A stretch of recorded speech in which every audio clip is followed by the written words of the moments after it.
those online for joining today's session.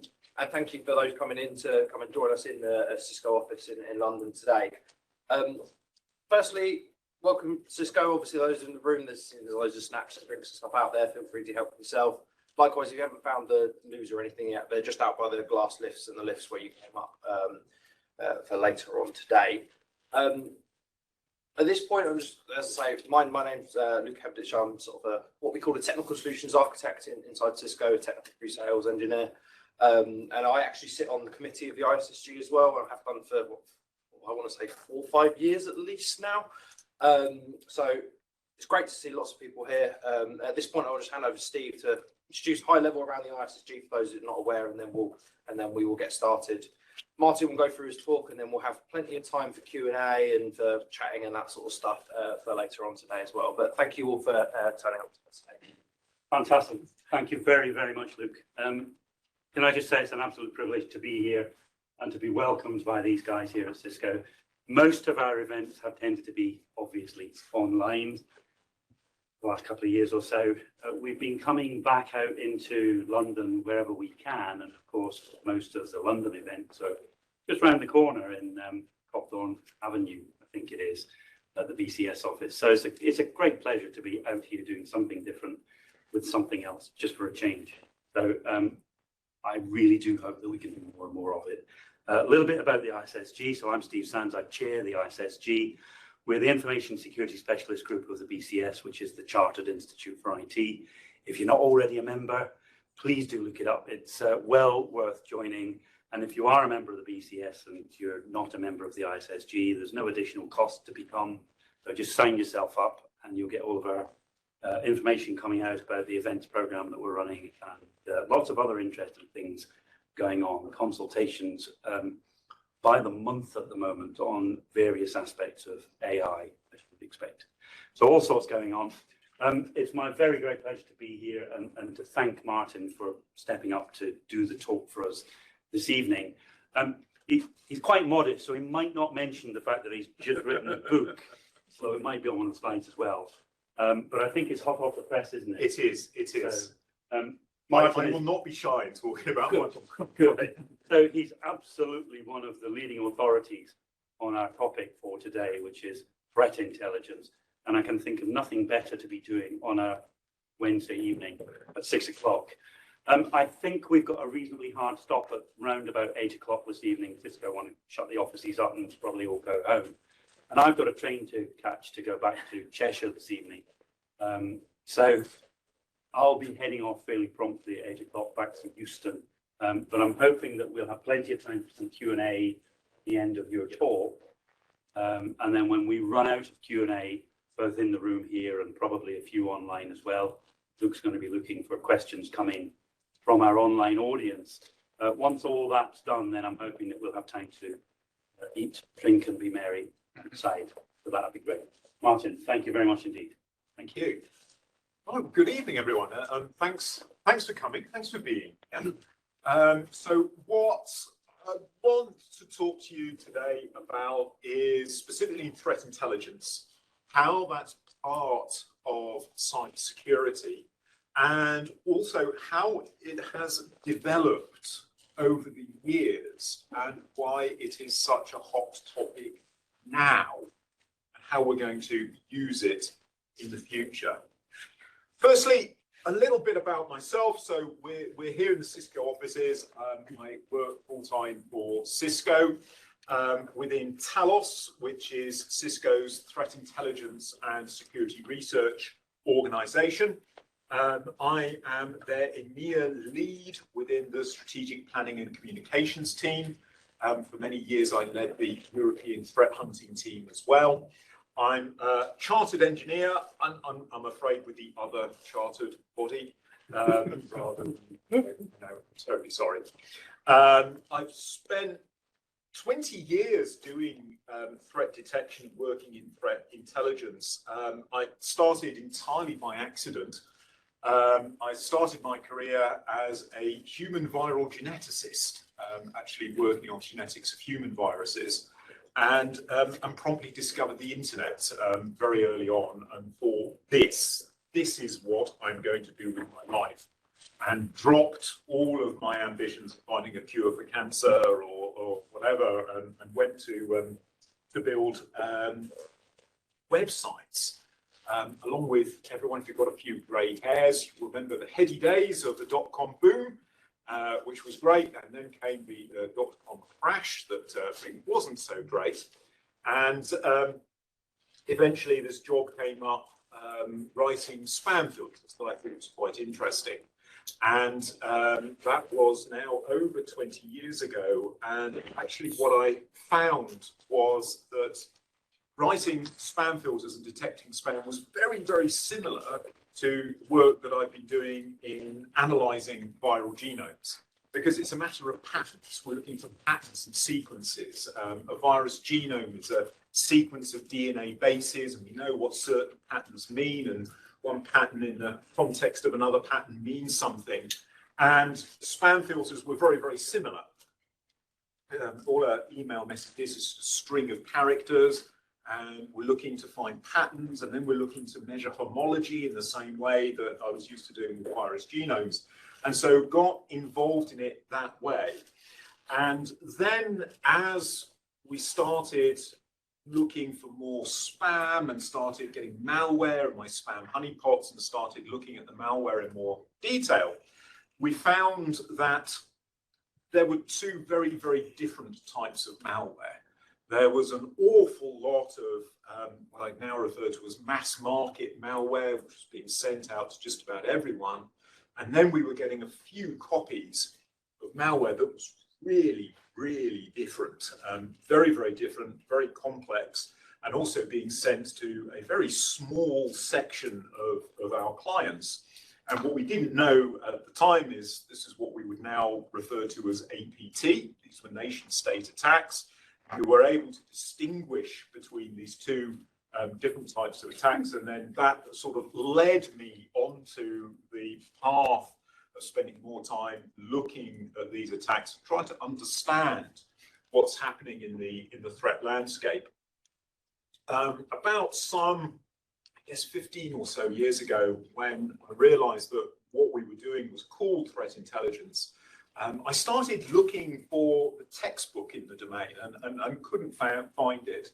And then one evening I was at a dinner, and I was sat next to a uniformed military intelligence officer. I thought, brilliant, absolutely brilliant. Now's my chance to speak with someone who actually does threat intelligence and learn about these techniques that I was trying to find and learn from him. And basically I learned two things. One, military intelligence officers really, really don't like being asked questions by civilians about their work.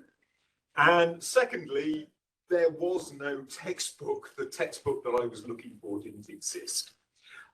So what I did over time was think, actually, if I want to find this textbook about cyber threat intelligence, I'm actually going to have to go out there and write it myself. And so this is what I've done. I've spent 2 years of my life on this damn book. No, it was so yeah. My editor, I gave a talk a few years ago, and this lady came up afterwards and said, "Oh, you talk about this really well. Have you ever thought about writing a book?" And I thought, yeah, actually, maybe. And the time wasn't quite right. And she'd asked me every year. And then in 2020, at the time of the pandemic, I thought, yeah, do you know what? If I'm ever going to write this book, I need to write it now. And my editor, yeah, bless her, never let on into just how much work it was. But it's now published and it's out there. And yes, I wanted to write the definitive textbook about cyber threat intelligence, where it's come from, how we actually do this and how we think about the domain, and then where are we going with the development of what's really a very, very new profession. And this is what I want to talk to you tonight about, a bit about threat intelligence, specifically the history of it, the history of computer threats, and why, I'm preaching to the choir here, but the history of computing is the history of cybersecurity. You can't extract one from the other. And then what does good threat intelligence look like, and how are we going to do this going forwards? So the first thing I often get asked, when you say, oh, yeah, I do threat intelligence, people say, it means you spend all your time in the dark web and you're creating feeds that you can download. Where can I download your feed? And it's all about spies and gangsters. And you have to say, well, no, not really, but kind of. It's part of this, yes, there might be interesting things happening in the dark web, but not necessarily. And yeah, there are underground forums, but you know what, we probably don't spend a lot of time worrying about them. Spies and gangsters are always interesting and trying to identify them. But again, it's not quite that. Or at its simplest, threat intelligence is just trying to find out and trying to ask that question, what could possibly go wrong? A threat is really anything that can do you harm. And by intelligence in this context, all intelligence is it's just information to assist decision making. There's nothing magic about it. There's nothing particularly complicated. What we want to do with threat intelligence is find out about those things that could cause us harm, describe that in a way that decision makers can use that information to make good decisions, make the right decisions based on what could possibly go wrong, what are the threats out there. And threat intelligence has a very, very illustrious history. So first question for the audience, when do you think the first mentions of threat intelligence date from? Walsingham, very good. Tudor times. Walsingham was Elizabeth I's spy chief. It's a very, very good guess. So what's that, 1550 or so? At that time, 1540, 1550? Yes, you're wrong. Oh, Roman. Trojan horse, the original. Oh, good one. Very, very good. So what date would we call that? Sort of Iron Age type time, slightly earlier. Very, very good one. How about earlier?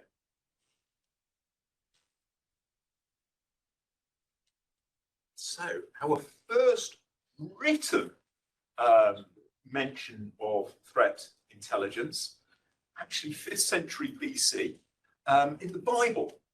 And we have hidden, within the book of Numbers, talking about Moses, we've got this quote of Moses sent the 12 sons of the tribes of Israel to explore Canaan.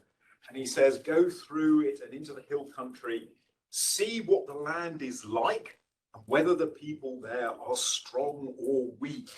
How many, few or many, what kind of land do they live in? Is it good or bad? What kind of towns do they live in? Are they unwalled or fortified? This is threat intelligence. This is exactly it. This is exactly what we want our decision makers in modern times to do when it comes to IT. Think about these wonderful new IT systems that you're going to develop. What are the advantages? Are the servers good or bad? Are the threat actors good or bad? Are they strong or not? This is a perfect description of threat intelligence dating back to the 5th century before Common Era. At the same time that the Book of Numbers were being written on the other side of the world, we have Sun Tzu, a Chinese general who wrote The Art of War, roughly the same time. And he devotes an entire chapter to refer to as spies within his book. Again, basically the same idea. We want to find out about our enemies, what it is that they are doing, what it is that they might prepare, and how they might attack us. Sun Tzu refers to this as foreknowledge. And in his time, this isn't something that can be divined through spirits. It's not something supernatural. It derives from experience, it derives from people, it derives from knowing your enemy's disposition. So threat intelligence finding out what the bad guys, what it is that they're likely to do, what are the opportunities, what are the risks, has a long, long history. Over the years, you're quite right with the Romans and Walsingham. I think it's very interesting. Caesar wrote in the Caesar cipher. So Julius Caesar was encrypting his communications, which I think is fascinating because he was the most powerful man on the planet in his time, and he thought it was necessary to encrypt his own communications. The generals had their side tales. Yeah. So we've got this echo from the history that he was protecting his communications from something. We don't know what specifically what the threat was, but we know that there was a threat there that he thought was important, that he encrypted his communications to keep or maintain the confidentiality of his encryption or of his communication against some kind of threat. Same with Walsingham, who was tasked with the security of the country at the time during the Tudor period, time of great political strife and conflict between Catholics and Protestants, and he was monitoring communication traffic, notably letters, to identify traitors or plots within the country. Again, doing threat intelligence at the time. We go forwards to the 19th century, and we have the Duke of Wellington with actually, I think, a very, very effective definition of threat intelligence, guessing what's on the other side of the hill. What is out there? What might we encounter as we're climbing a hill and we're going to the other side in life, as well as in business or in war? We're setting off on a new endeavor. We're going something for a reason. What are we likely to encounter? What is out there that could do us harm? How do we find out about it? How do we judge what that harm is and then put in place the necessary countermeasures to protect ourselves? And for much of the 17th, 18th, 19th century, this was the measure. And it was sending out your cavalry, sending out scouts, finding out what was out there, getting this information back so you could make sense of it and make good decisions. And then little by little, as war industrializes through the Industrial Revolution, we also have changes in the threat intelligence. And we have changes such as the development of aerial photography, where suddenly, instead of sending out your mounted scouts to go and look at the enemy, we can use new technology and fly over the battlefield and take photographs of the enemy's disposition, fly over the marshalling grounds and take photographs of the enemies that are being prepared. And then into the 20th century, we have further advances with radar, being able to collect information in real time about what's going on. And we have a new problem. That it's no longer a matter about having our scouts in the right position to be able to find out what the enemies are up to, what our threats are. We actually start having the problem of having too much information. And in fact, we've got too much information coming through, and it becomes very, very difficult to process that information, to actually work out what is important. What is it that we really need to know and we really need to prepare for? Because we've got this expanded visibility of everything which is happening. So we have this issue where we are data rich about what's happening, but our insights based on that data can actually be quite poor. Again, talking to this audience, I don't need to introduce Bletchley Park or Alan Turing, all the various work that happened there. There's many, many things that I think that are potentially even more interesting that happened at Bletchley Park, not just the decryption of the Enigma cipher, but one of the great successes of Bletchley Park was the fact that the intelligence was centralized. And that all of that raw information from the decrypts was being interpreted and transformed from raw information into actual intelligence on site, so that that could be sent to the people that needed to know or needed these insights and needed this information. So many innovations at Bletchley Park, and this was one of them. The British weren't the only ones who had broken ciphers, but the fact that the intelligence gathering and the intelligence generation was centralized on one site was one of the great innovations that happened. Moving forwards, after World War II, we see the establishment of intelligence agencies throughout the world. We have the establishment of the CIA, the NSA, the KGB, the Stasi, all sorts of intelligence agencies throughout Europe. And notably, some of them were very, very successful. Some of them less so. Certainly, it became a profession, and we had the professionalization of intelligence. But we also start seeing some of the gaps and failures, notably the Stasi. At the time of the fall of the Berlin Wall, they had 111 kilometers worth of records.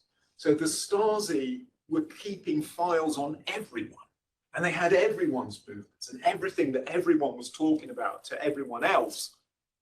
All of this information didn't help them see the fall of the Berlin Wall. They had all of this information and an unparalleled amount of access and visibility into everyone's lives, who the dissidents were, who were the potential dissidents, who were the neighbors of the dissidents. But they weren't able to turn that into actionable intelligence. And again, this is a problem of having too much information and not having the capability to understand what that information is telling you and using that to make, well, from their point of view, good decisions. So having too much information, certainly when it comes to security, not necessarily a good thing. It's all about how you use it. In the West, we have the development of an intelligence process. I won't go into this in too much detail. You can read about this if you wish, but intelligence followed a process and was put to good use. At the top, we have the consumers of intelligence indicating what it is that they need to know. What do they want to find out in order to drive their decision making? And this we have a series of images based on the Cuban missile crisis of the early 60s. President Kennedy would tell his chiefs, what is this about missiles in Cuba? What's happening? Tell me about what is actually happening there so that we can decide what it is that we're going to do. That indication of the information that they need is then sent on to intelligence managers that are taking those requirements and that expression and turning it into requirements, into tasks, things that can be actually done.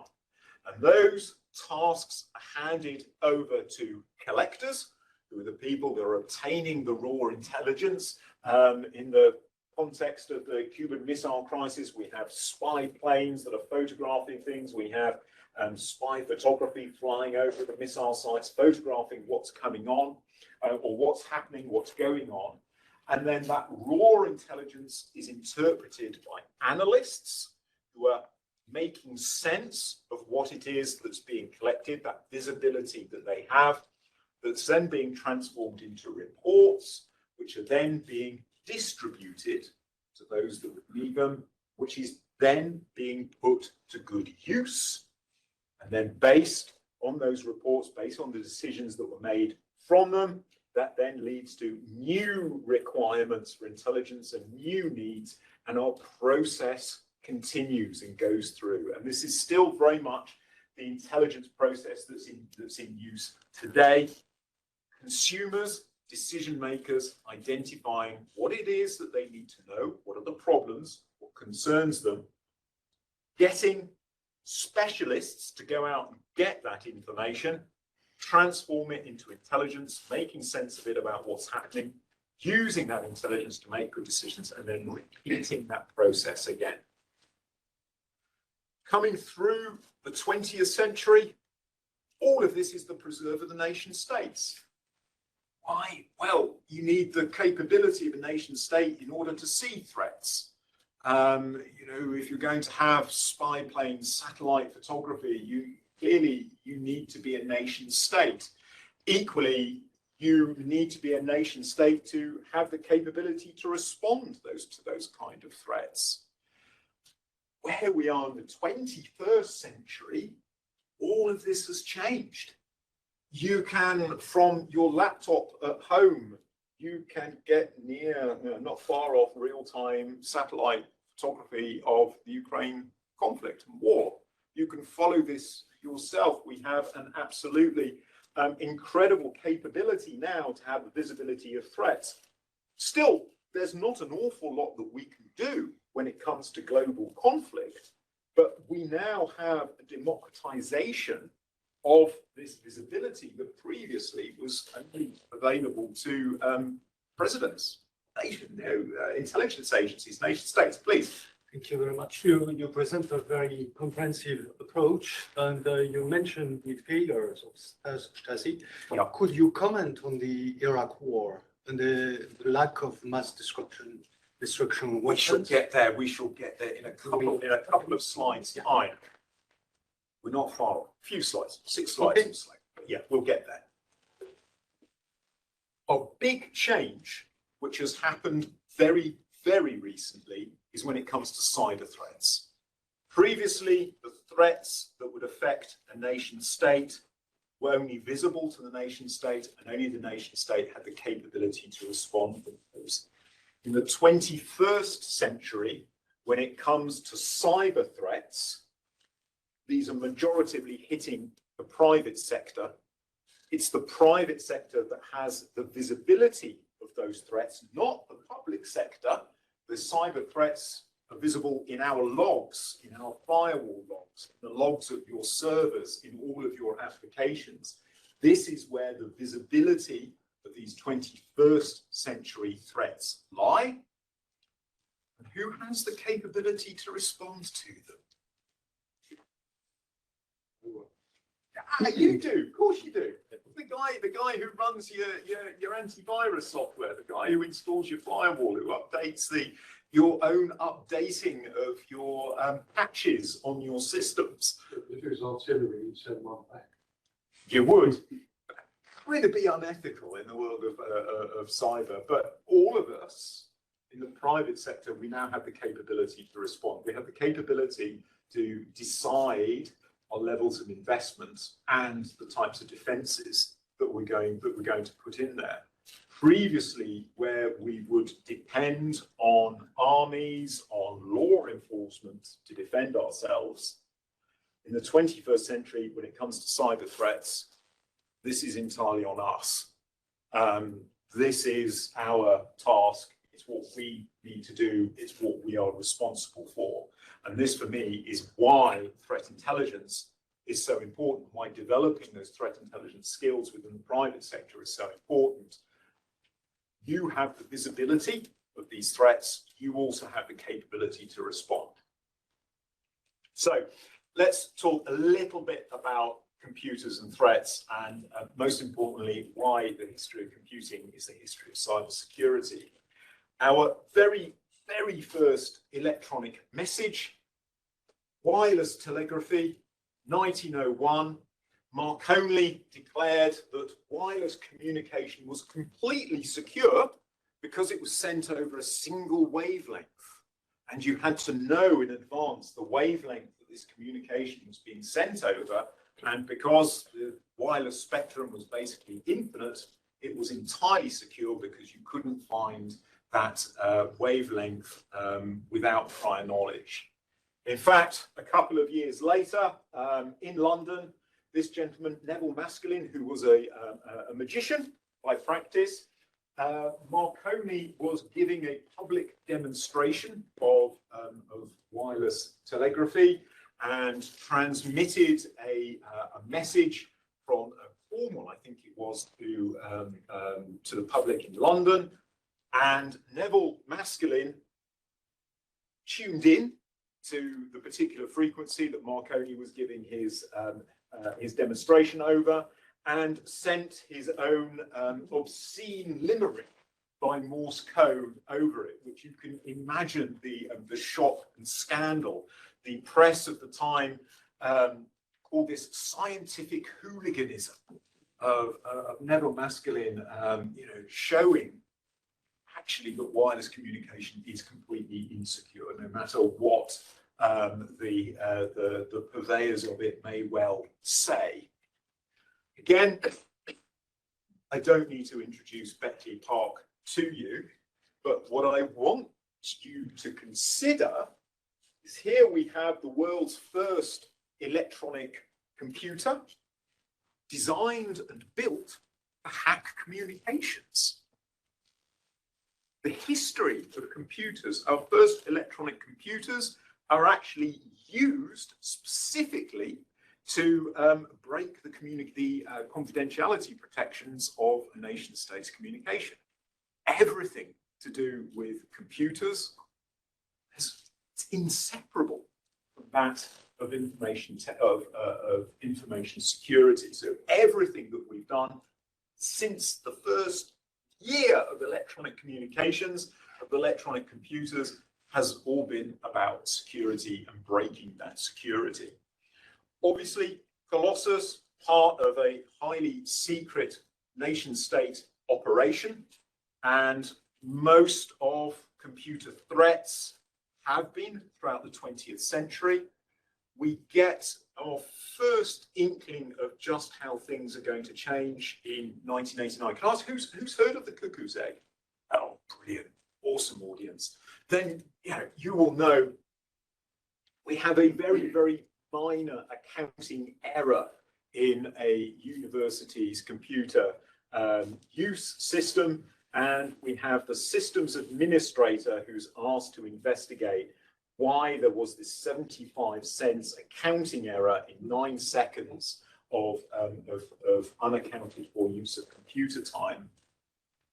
Ultimately, we have this guy, Clifford Stoll, private sector guy, working on a private public sector system, looking in the logs, and he is identifying that there's a KGB spy that's hacked into the computer. Important to note, it's the systems administrator. It's not law enforcement, it's not the intelligence agency, it's not the CIA, it's the sysadmin going through the logs who actually identifies the nation state attacker who's attacking the system. Little by little, this becomes the norm.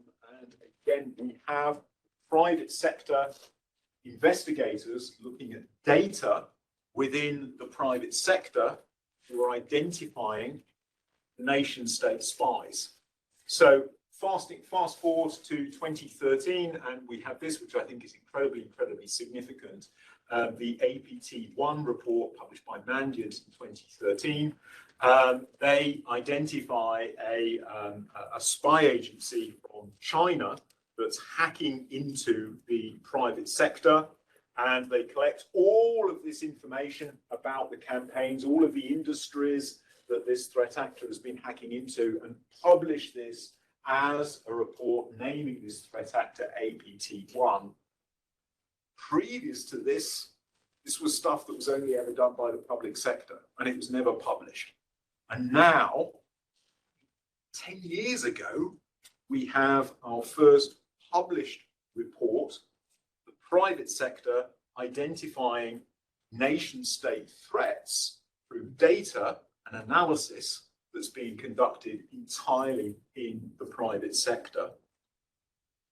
Fast forward a few years, and here we go now. This is basically the state of the art. This is one of our own publications, and now reputations of cyber threat analysts and entire careers are based on identifying and blocking and understanding the sophisticated threats and sophisticated threat actors. So all of this work which is now being done on identifying the most sophisticated threat actors with the nation state support is being done largely within the private sector.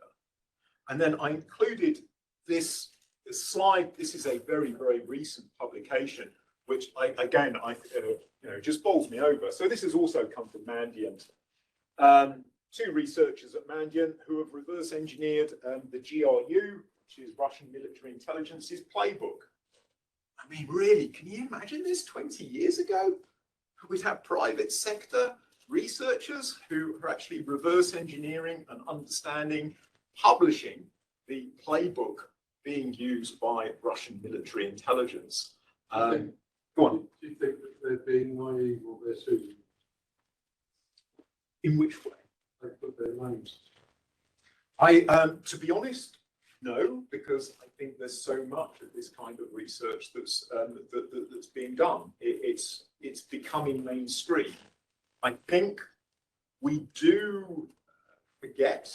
It's easy to overlook and forget how new this is, but equally, there are so many people doing it and so many organisations doing it that I think it is a little bit difficult to stop now. Are they assassination risk? Well, I hope not. They're probably not going to go to Russia anytime soon. But then again, I don't think many of us would.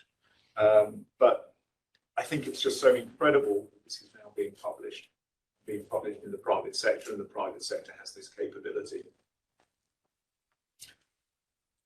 So, how do we develop these skills? How do we develop these capabilities within our own organizations? I think the first thing to recognize is that almost certainly you're already doing it.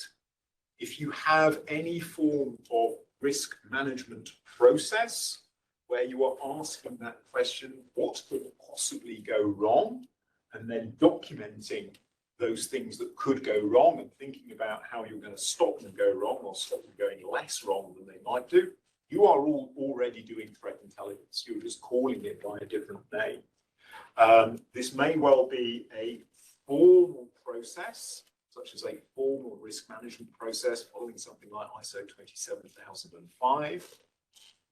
More likely, or possibly you're doing it in parallel, is you're already doing threat intelligence because you're already reading the reports, and your SOC analysts, your existing security teams are already keeping themselves abreast of the changes in the threat landscape through reading the industry publications, keeping up to date with what the bad guys are doing, and continuously asking that question, which I think is key: could this affect us?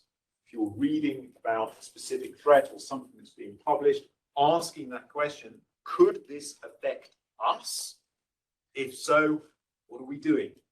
Are our defenses equal to this? Would we detect it?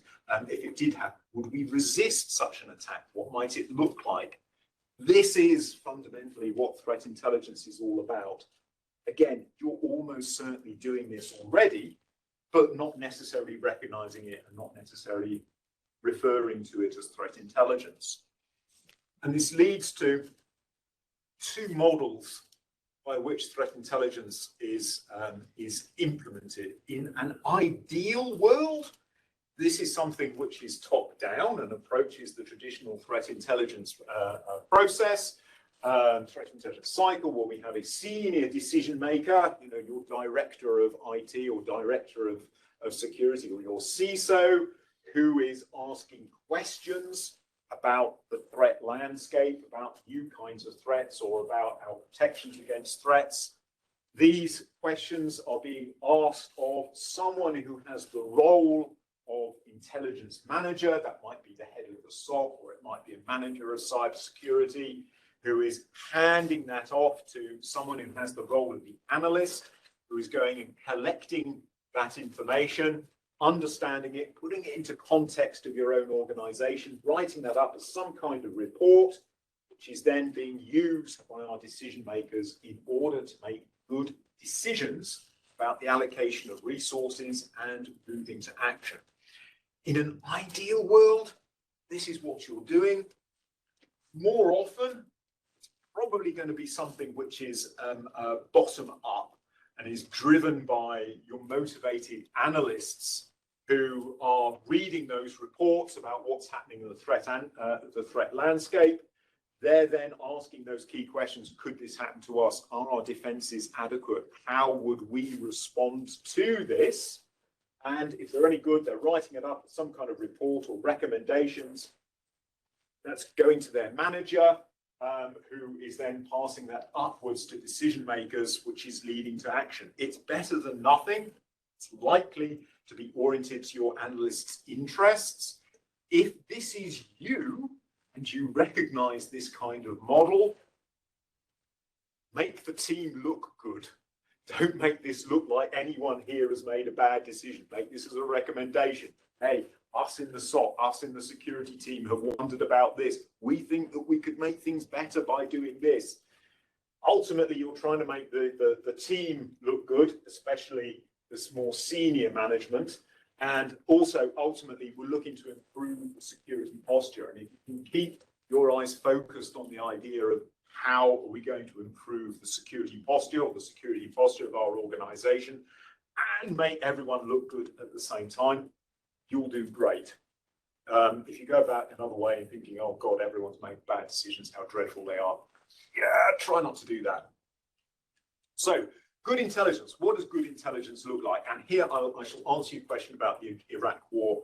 We have many, many examples of both poor intelligence and also where good intelligence has been used badly or has been ignored because it didn't fit a political narrative. In an ideal world, if you think about that process, we should have decision makers who are asking the right questions, who are then making decisions based on the information that they're being given. Far too often, they're asking questions and then looking for information which fits the decision that they've already made. It's a difficult issue to solve. I don't think it's one that we are particularly good at solving yet. Ultimately, a lot of threat intelligence comes down to the communication skills of the analyst, of phrasing things in a way that someone can actually see what it is that they should do from it. Talk about that in a moment. Sir. There's no time on that top left hand corner. They don't indicate the intelligence which is done. This one, the first one, the top left. Yeah. This is no time. Yeah, it's a very, very good example of poor intelligence or of intelligence failure. That was the alert that was given at Pearl Harbor that they were under attack. There is a time in the top one. Yeah, that there was an attack, an air raid happening. At the time, the US had broken the purple cipher, the Japanese diplomatic cipher. They knew that on the 7th of December, the Japanese were going to declare war. Exactly what that entailed wasn't sure, but the intelligence was passed to Pearl Harbor, to the Pearl Harbor authorities. However, that intelligence was never properly recognized for what it was. It was never given the priority that it needed. As such, it was deprioritized, it was delayed in sending, and actually the communication telling the commanders in Pearl Harbor that the Japanese were going to declare war, and there was the risk of air raid. The guy who was delivering that message by bicycle had to take shelter in a ditch when the air raid happened before that intelligence arrived. So one of the key things about intelligence is it must be timely. There is no point having full warning and a full picture about what's going to happen after it happens. It is far, far better to have partial information early so that decisions can be made and awareness can be raised rather than having the full picture delivered too late. So we have this mnemonic PROSCAT, which describes good intelligence. Firstly, it should be something which is centralized so that all the intelligence is coming through one place. It should be, most importantly, responsive to user needs. It should be objective. As an analyst, leave your own prejudices and your own understandings out of it. Try and be objective and look at it from different viewpoints. Not necessarily easy. Systematic in trying to get information, data from lots of different places. Most importantly, shared. There's no point in keeping your intelligence just for yourself. Get it to whoever needs it. Continuously review it because it may well be out of date or become out of date, which point having it centralized really helps that. We can review what we've said before in the light of new knowledge, change what we have said or our advice as necessary. It should be accessible. And as I've said before, it should be timely. This is a PowerPoint presentation at the bottom. You, sir, can you summarize what it says? No, they didn't test the shuttle properly. You know, basically, yeah, you're looking at it, and yeah, no, it's not clear. The headline is the test data indicates conservatism for tile penetration. It's not a problem, right? Should be conservative about this. It's probably going to be okay. This was actually part of the presentation given by NASA engineers following the Columbia space shuttle incident. So there was the risk that there'd be damage to the exterior surface of the space shuttle during launch, that there was debris that was in the region of the space shuttle, and they were asking, quite rightly, is this a problem? And this is the key slide. Title, data indicates conservatism for tile penetration. And as we read down it and we look at this, so yeah, actually crater penetration of the coating was over predicted. So actually our tests show that there's less chance of there being damage to the protector. However, if something does get through, then it is possible and there might be significant damage. But then again, you know, minor variations can cause significant differences in tile damage. It's not really entirely clear what's being said here. The key thing is hidden right at the bottom, which is basically the space shuttle was operating in circumstances where there was 850 times more energy than that which they tested. So their tests were 850 times less damaging than what was actually encountered. So really, our title should have been, yes, there is most definitely the chance that there is a massive, massive problem here. And in fact, the information on this slide is entirely correct, but it's not presented in a way that's really accessible to the audience to be able to make sense of that. And it certainly wasn't responsive to the needs of the audience. So again, we have many, many examples of intelligence being either missed, the importance being downplayed, or the information being presented in a way that didn't meet the needs of the user. So again, when we are creating intelligence, when we're trying to understand the threat landscape and what's going on in our systems, it's important we think of the needs of the people that we're delivering this to and helping them make decisions based on our understanding of what's happening. I'm not going to spend a lot of time about the issue of words of estimated probability. Threat intelligence is not about having a crystal ball. We can't predict the future.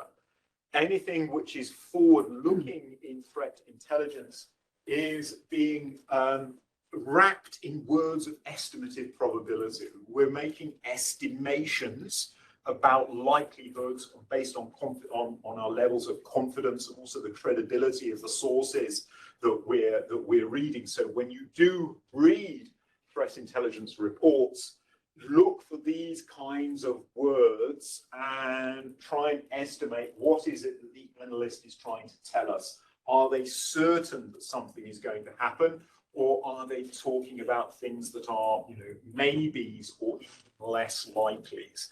But so read what is written. And again, when you are writing intelligence reports, think about how confident you are and state your level of confidence and the likelihood of your estimations or predictions. Intelligence is always better if it is shared. If we are sharing intelligence amongst our peers, everybody benefits. So within the public sector or within the private sector, I think it is so important that we share our experiences, we share our knowledge, we share our visibility amongst us. So within the group, within your peers, within this room, between your industry peers as well. Various models, sharing it only within your peer group, so people that are known to you, sharing within industry groups such as this one, share it together, or indeed you can share things publicly. There are different risks for each one. If you are going to do it, make sure you get business buy-in so people agree with it. Bosses are normally quite happy that something is shared between a relatively small group of people. Sharing it publicly exposes an organization to more risks. If you are sharing things publicly, sooner or later things will go wrong. Someone will not like what it is that you have written, at which point you need to have buy-in and agreement and have friends within your legal and PR departments, because you will need it when it does go wrong. So hope for the best. You will be making the world a better place, but prepare for the worst. The more publicly you share something, the more likely that someone will take offense. And you might have a situation that you'll need legal or PR's help with. So to put this in some kind of conclusion, and I will shut up now, is threat intelligence a dark web, underground forums, spies, fees and gams? Well, yes, it can be. If this is the information that we need, this is the type of place that we're going to find it. However, if this isn't the information that we need and it's not relevant to us, then there's absolutely no point in doing this kind of thing. So really, threat intelligence is more about having an understanding of your own situation, of the security posture of your organization, of the threats that it faces, and also getting information about what senior decision makers need to know about how that threat landscape is changing. Really, threat intelligence is all about how we're going to make sense of the vast amounts of data that we have. We do not lack visibility of threats. Your log files, your systems are full about all of the attacks that you're facing. There is far, far more information than you will ever need there. What you need to do is try to make sense of what that data is telling you and identifying what is new, what is different, what is it that we really need to pay attention for, and then using that data to raise awareness of how threats are changing and how our adversaries are changing their tactics. And that is how we're going to drive good decisions that are going to move towards our security posture of our organizations. And with that, I shall bring it to a close. I shall draw your attention to what we publish on Talos. We publish everything that we can on blog.talosintelligence.com. This is where we post everything that we think would be of interest or is of importance. We also have a whole load of other information, which is all very, very useful. And I will bring to your attention. Please tell us. Yeah, Beers with Talos, our podcast, light-hearted. light-hearted discussion of threats, but it's always good for reading. The blog is where we publish the most important stuff. And with that, I shall thank you very, very much, and then open it up for questions as well. Thank you.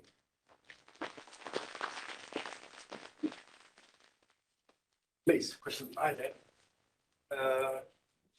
My name is Raz. I'm curious about your perspective on, we already know by now that research is done and the progress of quantum is moving forward. So I'm just curious about your perspective on quantum and the cyber in quantum computing. So the question is perspective on research into quantum. So ultimately, I think sooner or later, yes, a usable quantum computer will be developed. The one of the big applications of quantum computing is it's going to render the cryptography based on public key breakable almost instantly. So yes, we have to prepare for this moment. It will come eventually. It may already have happened. Certainly, we already know, mostly know on which cryptography algorithms are resistant to quantum cracking. So I know there's a whole load of work about that. There's already recommendations out there about which algorithms are going to be resistant to cracking by a quantum computer. So if we're developing any kind of software which includes cryptography in some way, we need to include the capability that we can switch out algorithms fairly easily when one becomes broken. The other way that I like to think about it is, how would we know if someone developed a quantum computer? It's likely either to be developed by, or it's my own humble opinion, either by the Americans or Chinese. When someone develops a quantum computer and are using it to decrypt information, I would expect there to be many more attacks about getting and obtaining encrypted information so that it could be decrypted. So I would expect there to see an increase in the number of information stealing attacks and an increase in the amount of encrypted material that's being stolen and exfiltrated. At the moment, and again, at least to my knowledge and my humble opinion, we're not seeing that. So I doubt whether there is a workable quantum computer in existence at the moment, but we definitely need to prepare for it now. And it's about moving towards algorithms which are quantum secure, or at least building in the capability that we can switch to quantum secure algorithms when necessary. But I'm sure it'll happen one day or another, but I doubt whether it's happened yet. Thank you. And there's another aspect to that, isn't there, Martin? We hear a lot of people talking about data that we are creating today and encrypting with today's cryptography down the line becoming susceptible to be decrypted using quantum computers. So issues, thinking about it is something we need to do sooner rather than backups later. and archived information. We may need to re-encrypt information, archives and backups that have already been encrypted, because they would become trackable. However, the bad guy will still have to get in and steal that. So we can we need to think about both, about rendering the information trackable by a quantum computer and also stopping people getting access to that information, or at least being able to identify pretty quickly if someone's got in and someone's exfiltrating that. And also keep your ears out for when there's signs that this is happening. Don't think it's happened yet, but it might do. Please. Neil. Go on, Jennifer. Hi. Actually, you both got beers. So I work in a field of safety intelligence. Oh, cool. So this is in addition to threat intelligence, and it's a field I'm trying to establish because I think, and I've written about it in BCS IT now. Sorry for plugging. But it's the idea of too much at the moment for threat intelligence and cyber is focusing on the bad signals, finding all the bad. Whereas what I'm interested in, I think what we all need to do is focus on the good signals, what are good behaviours that are going on. So sort of my question is, how can we keep up with the bad? How can we keep up with threat actors when they're always going to be ahead? So I think we should change the game, try and do more of positive signal hunting. Yeah, I mean, there's great documents out there about documenting best practices and organisations that are doing things right.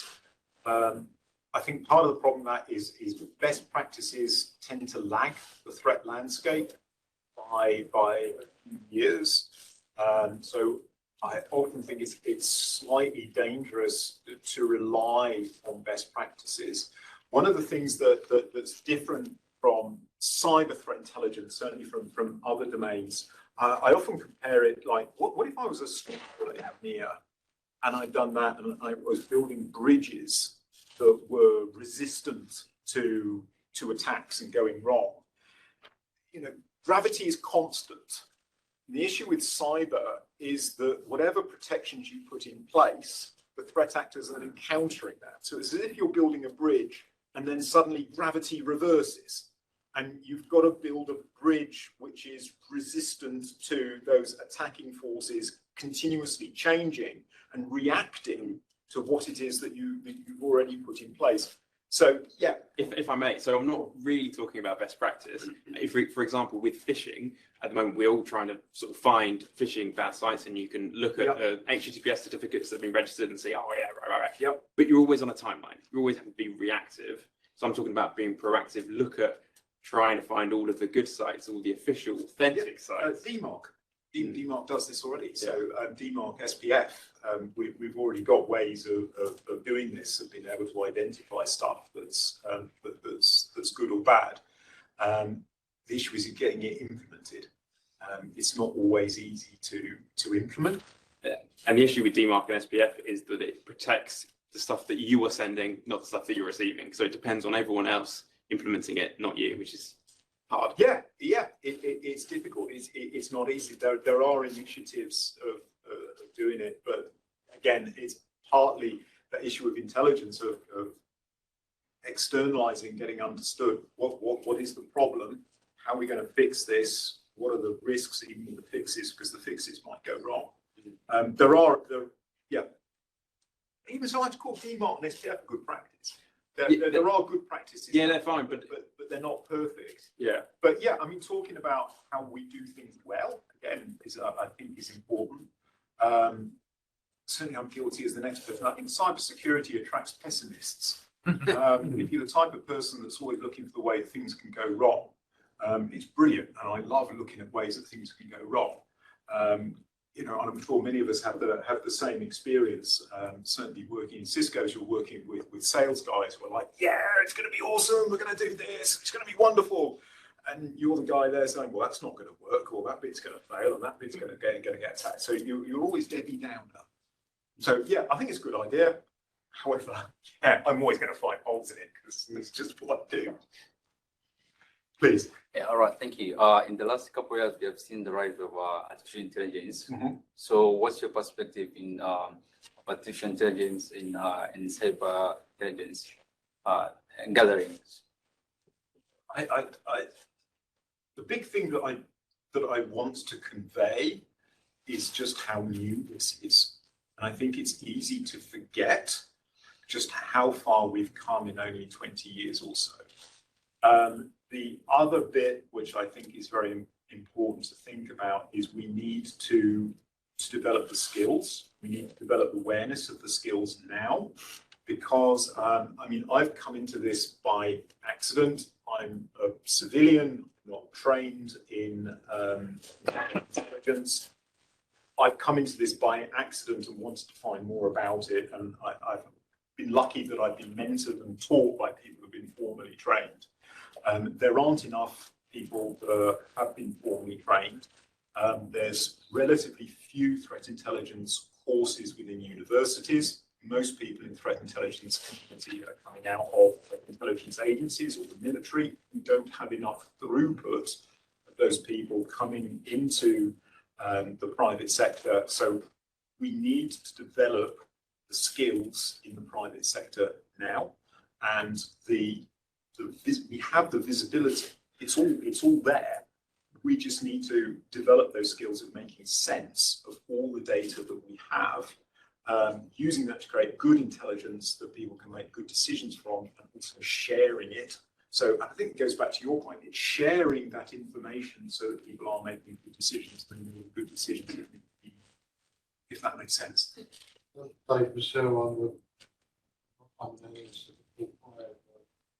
the question I've got is, I get a lot of my stuff from the US and it's labelled quite clearly. It used to be TLP1, now it's TLP clear, which means, oh, this stinky protocol's there, that's your iPhone. That sort of thing. Is there a lesson for the banking sector with its, it doesn't cross my desk, I don't want to know that, with maybe other sectors within the UK? Because we are, after all, British computer society, and I just feel that it gets to be a little bit annoying after the nth time when you go, well, there's the US feed. Yeah. You need to keep your eyes and ears open about the specific threats, I think, to your own sector, and also specific threats against the UK or whatever countries that you're working in. Certainly, I think each country has slightly different threats that are hitting it, and also a slightly different culture. One I always think about, we blew the whistle in 2016 on the former Soviet trade relations, and to a man, the people that were working on the streets, we laughed at them. They were practicing their soccer legal, but the troll farms, whatever you want to call them. And the problem for me was, we can see through Swedish open culture that we were told did nothing. We probably had 2 elections affected. We're coming up to another. When the glove's going to come off and we're going to send one there? Yeah. Again, enabling people to make good decisions, telling them about what the problems are. I think this is the community of people that are aware of the problems and aware of what's going on. And I think we have an obligation to speak up and to say, look, this is a professional obligation to speak up about the threats and what we're aware of what's happening that we don't think is actually being properly discussed or properly. And we hit the root of the problem, because it will be one of us in the room as a system administrator, wherever it sees this thing. Yes. And we aren't necessarily ready into the structures that we said have enough. So hence, it does go back to developing those skills, developing communication skills, developing self-confidence in speaking up and highlighting So like the threats. fish button needs to be built into our process. If you like a sidecar on all that activity, be it black box AI, black box threat intelligence. And then you've obviously got an approved mechanism. So Yeah, or a way of highlighting things upwards to say, look, this is a problem. thank you. Hopefully with options of how you will proceed. And again, it goes to you a bit about telling people what is it that you need to do? You know, not just saying this is a problem, but look, this is a problem. Don't think this has been highlighted or treated properly. This is what I think we should do, and also hopefully this is what other people. It needs to be so flexible, because that can be at any level of any tech.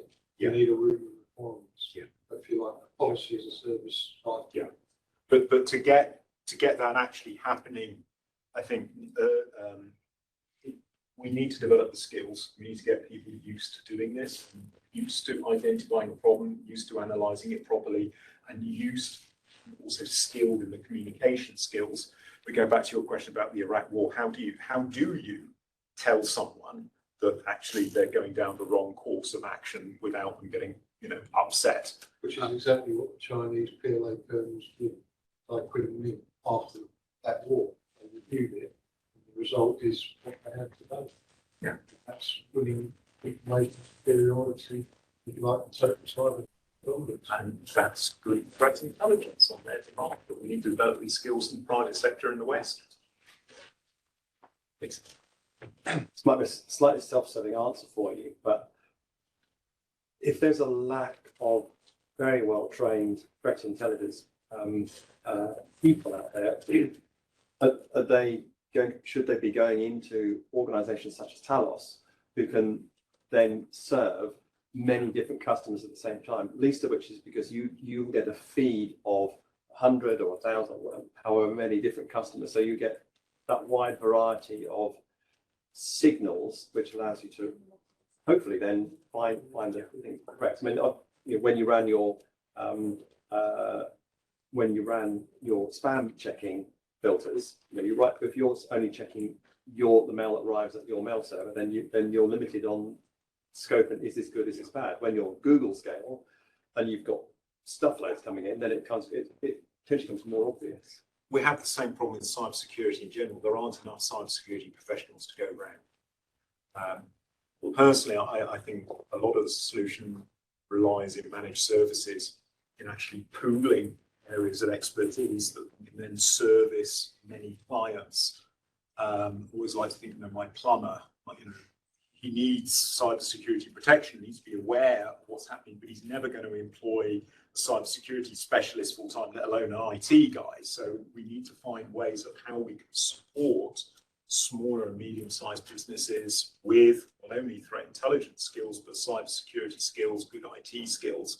And yeah, it's going to be, or at least as I see it, it has to be in some way through having larger organizations that are serving or providing services to many smaller ones, and then a few large organizations that can afford to have an in-house cybersecurity or an in-house threat intelligence team who need it. Great, they can have those and they can deal with their specific threats, but everyone else, yeah, we're going to have to share, but also sharing has benefits because you then have a broader visibility of what's going on. But yeah, I think it's a problem inherent with everything cybersecurity. Yeah, thanks, Martin. So I'm from an audit background. Okay, so what I usually do, we have suppliers, we go onto their sites and the design and the effectiveness part of the control. So for example, we have threat intelligence feeds coming in. So how do we measure that effectiveness is there or not? So from a design side, we have those, fancy feeds which are coming in, but from a effectiveness perspective, we've always seen that these are not being consumed by, by the right people. Yeah. So how do you measure? So what are your take on? So I would start. So again, this is a question I get quite often, and I think the place to start is why are you having the feeds? Exactly. Feeds might not be your answer. We need to know what the question is first, right?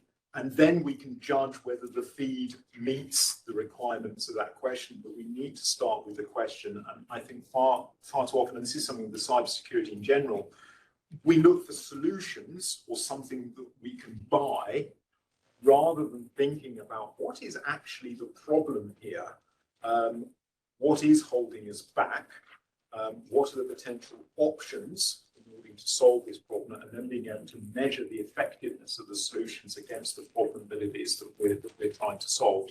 But yeah, avoiding solutions that are looking for questions to solve is the number one thing. Once you've got the question phrased, it's then relatively easy to put your measures against that. What would a good solution look like? And then you can measure your feeds or whatever solution you have against those criteria that you put in place based on what the question is that you're trying to solve. But yeah, if you're just asking how good's a feed, is the best feed that contains every single IP address, because anyone could be malicious. It's a difficult one. I think it's looking at the problem the wrong way. Luke, do we have anyone online asking questions? Yeah, so there's one question from online, which is, do you see competitors within a sector working together to identify threats and then share their intelligence between the Yes, vendors? is there sharing? So yes, there is. So at Cisco, we're founder members of the Cyber Threat Alliance, which is an industry body where we share intelligence between the various security companies. We also collaborate with various information exchanges, both in the UK and elsewhere. We've got a large number of intelligence sharing partnerships where we work together with other organisations in the private and public sector. One of the most fruitful ones that we have is actually with NATO, in that from where we sit in Cisco, we have a breadth of visibility over what's happening on the internet that actually either nation states or a single nation state or even an international organisation doesn't have. We're not law enforcement, we're not an intelligence agency, we will never have the depth of visibility that they have, but we have a breadth that they don't have. So if you think about any malicious campaign, the analogy of those, it's like a jigsaw puzzle. And the only individual that actually has the full picture of what's going on is the threat actor themselves. The rest of us just have little pieces of a jigsaw puzzle. We might be able to fit a few pieces together or think, well, this bit kind of probably fits over there, but we don't have the full picture. But by working together with others that have other pieces of the jigsaw puzzle and sharing those pieces together, we get a much better view of what's happening. Then we can think about what we need to do in order to take action.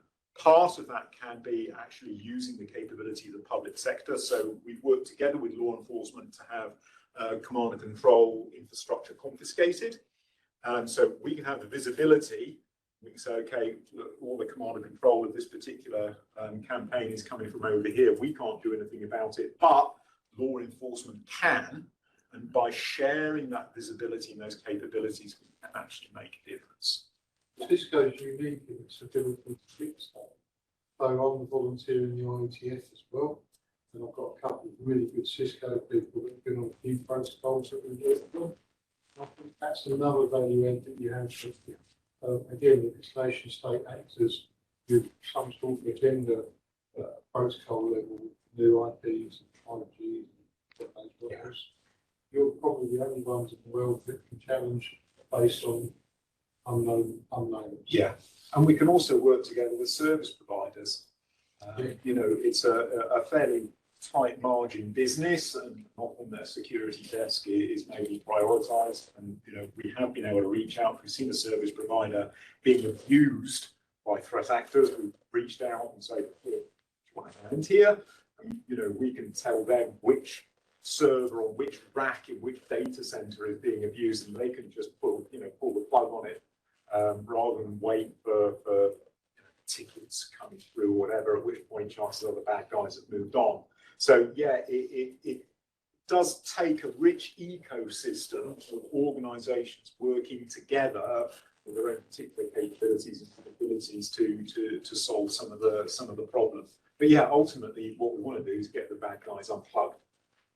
It goes beyond that. It's an ecosystem where we, as ISSG, and other BCS groups can probably come together in a space that's safe between commerce, government, and all charter holders. And we're being rechartered at the moment. So there's a chance for a line to go in with King Charles gives the chart with together to actually offer that, so that we be on a par with yourselves, albeit at a lower level as a volunteer group. Working together to solve the problem. We've got our chair on this, I'm sure. Yeah. We'll be there. Yeah, but yeah, the only way we're going to solve the problem is working together and using respective capabilities to try and make life difficult for the bad guys. Ultimately, hold them accountable for their actions, but also make it expensive and difficult for them to continue. Please.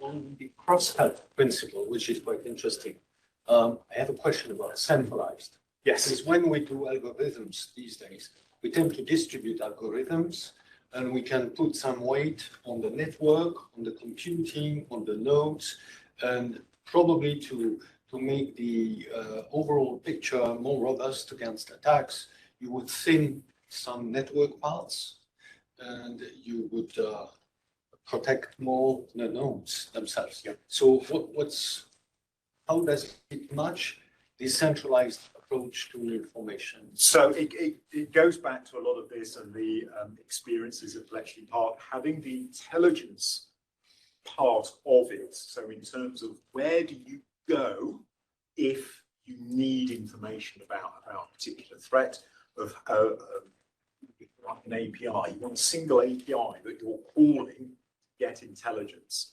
And similarly, from the intelligence provider's point of view, if you have a centralized ledger of all the various reports that have gone out, all the people that you know that you're communicating with, when something changes, because you will get things wrong and new information will come through, again, if this is centralized, it becomes easier to send out amendments. Say, oh, hey, do you know that thing we told you last week? Actually, it's really important that you know this. And if it's decentralized and things fall between the gaps, you get holes between different silos of intelligence. Actually, this is a very good example. I go back to, where is it? The Pearl Harbor. So actually, there was no single person responsible for intelligence in Hawaii. It was split between the naval commander and the army commander, and the two of them didn't get on. And actually, between them, they had enough information to understand what was happening.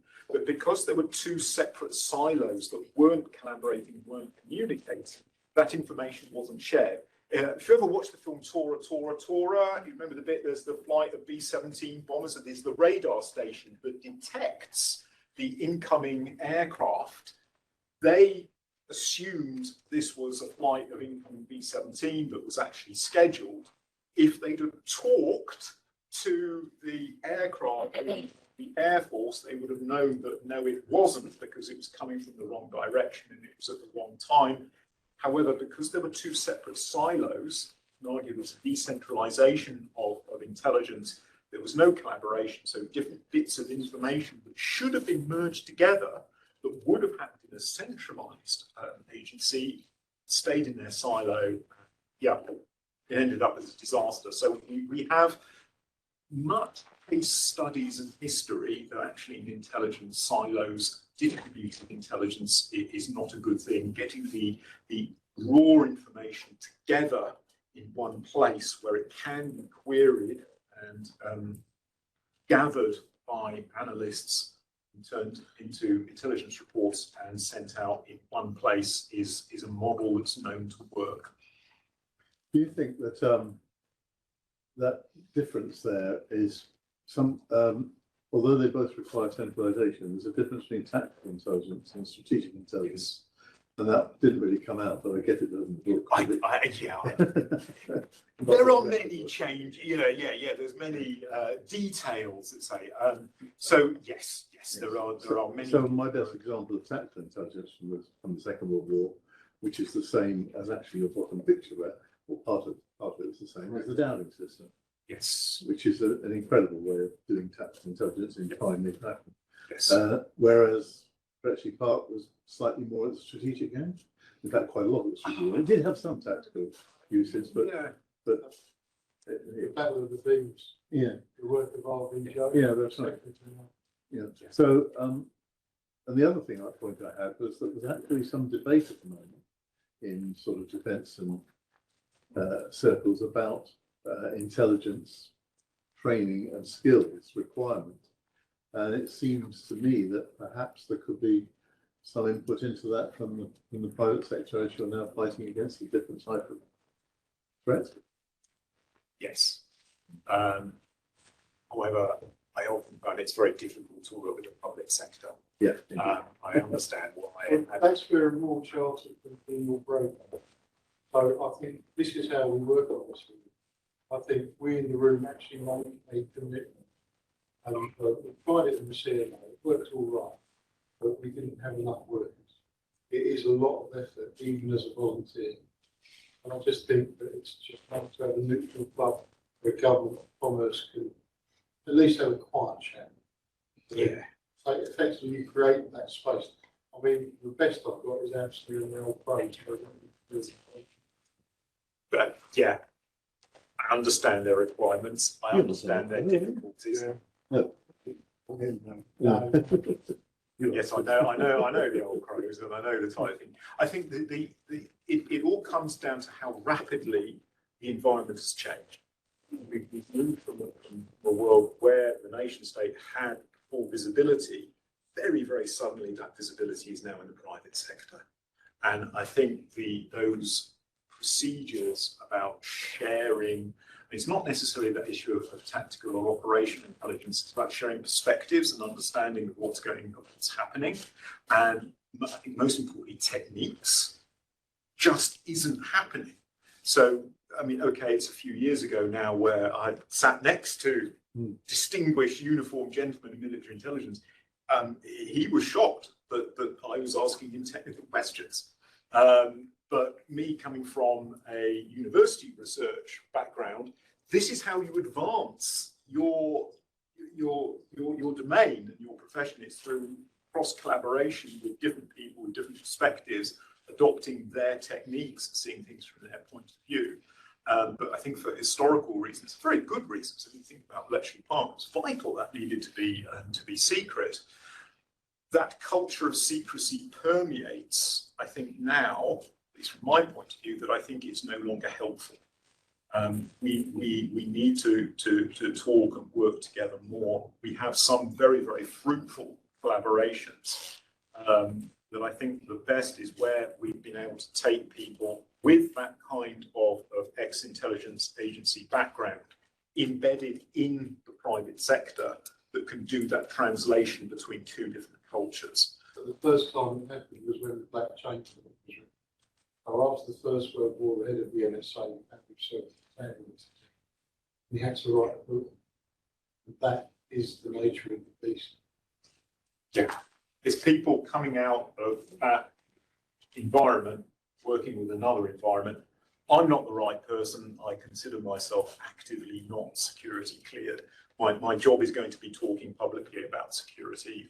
I say openly, I know no secrets. I wish to know no secrets, but I'd like to put people in contact and forge those relationships of the two separate camps and separate organisations, get them working together. And I think we had the question is about, working together within this industry. And so I think Very sensitive, going but unsolved space. Yeah, but also understanding the respective requirements about secrecy, about confidentiality, but also recognising the visibility now. Like it or not, it's in the private sector. And this is an issue. And Homeland Security found that they couldn't do what they do in the UK because the banking people understand those. Yeah. And so if they wanted to release something, they stopped doing it for a period of time in the US. Yep. And silence helps, only helps bad guys. Awesome. Luke, any more questions? Cool. No, there's not any more questions online. So I think at that point, it probably makes sense if we wrap it up there if that's all the questions we've got at this point. And certainly from my perspective, Cisco, thanks everyone for coming today. Quite evidently, still lots of snacks and drinks and stuff outside the room. So I myself, I'll be here for at least another half an hour. If people have still got questions they want to mingle and have conversations and so on. For those online and those in the room, we would really love to get some level of feedback out today. So there's the QR code on the screen, and those of you that are online will see this panel on the right-hand side of your webinar view. There's just 2 questions, feedback, just rating the presenter in today's session, and then just an open comments box if anyone wants to do anything. But we'd really, really appreciate that from our perspective. And obviously, we'll pass that into the wider ISSG for future events as well. Truly awesome. Thank you. Well, I hope you enjoyed it. Thank you.